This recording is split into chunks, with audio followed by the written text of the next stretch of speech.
Hello everyone, happy Makar Sankranti to all of you. I hope आपका Makar Sankranti day बहुत अच्छा रहा हो। तो महाराष्ट्र में एक फ्रेज़ है, तिल गुड़ घ्यानी गुड़ गुड़ बोला। तो हर मकर संक्रांति पे तिल और गुड़ के लड्डू खाते रहिए, बट लिमिट में, ताकि आपकी हेल्थ पर इम्पैक्ट ना हो।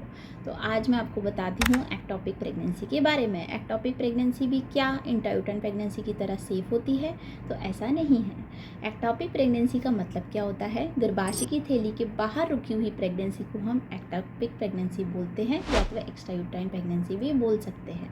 तो एक्टोपिक प्रेगनेंसी किस दो जगह पर रुक सकती है? ओवरीज में, जिसको अंडाशय की थैली बोलते हैं, और फैलोपियन ट्यूब में, जो अंडाशय की थैली और गर्भाशय की थैली को आपस में कनेक्ट करती है, उसको फैलोपियन ट्यूब बोलते हैं। जैसे कि मैंने अपनी प्रीवियस वीडियो में आप सभी को बताया था कि यूट्रस ही एक ऐसा ऑर्गन है जो इतना टाइम तक स्ट्रेच होता है, ठीक है। इसके लिए जब एक्टोपिक प्रेगनेंसी कंसीव होती है किसी भी फीमेल को, तो वो ज़्यादा टाइम तक सर्वाइव नहीं हो पाती है और रप्चर हो जाती है। लेकिन आप इससे बच सकते हैं। कैसे? सोनोग्राफी के थ्रू। अगर आप सही समय रहते ही सोनोग्राफी करा लेंगे तो आपको पता चल जाएगा कि आपका जो बच्चा है वो गर्भाशय की थैली के अंदर रुका है या बाहर रुका है। जैसे ही आपको पता चलता है कि आपकी प्रेगनेंसी एक्टोपिक प्रेगनेंसी है, तो एक अच्छी गायनेक को कंसल्ट कीजिए, उनसे जानिए कि आपकी प्रेगनेंसी कहाँ रुकी है। ये बात आपको काफ़ी टाइम तक जो प्राइमरी रेडियोलॉजिस्ट होते हैं वो बताते ही नहीं हैं और आपकी गायनेक के ऊपर छोड़ देते हैं। इसलिए मैं हमेशा मेंशन करती हूँ कि फीटल मेडिसिन सेंटर से कीजिए,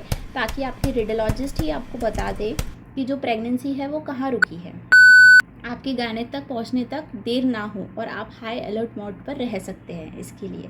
तो एक्टोपिक प्रेगनेंसी जब भी आपकी रुकती है, डरना घबराना नहीं है, बस समय सही रहते ही हुए आपको वर्क करना है। तो सही समय पर आपको अपने गायनेक को कंसल्ट करना है और उनसे आगे के ट्रीटमेंट के बारे में जानना है। समटाइम्स जब रप्चर नहीं होती है तो वो मेडिसिन के थ्रू एक्सपेल्ड आउट हो जाता है। लेकिन अगर एक्टोपिक प्रेगनेंसी रप्चर हो जाती है तो इंटरनल ब्लीडिंग इतनी हो जाती है कि मदर को एडमिट करना पड़ता है और तुरंत ही ऑपरेट करना पड़ता है, फिर वो आधी रात क्यों ना हो।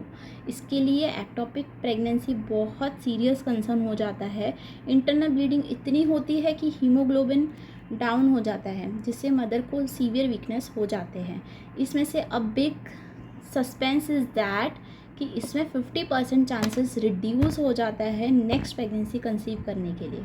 इसके लिए आप इसकी गहराई को समझिए और टाइम रहते ही अपना ट्रीटमेंट कर लीजिए।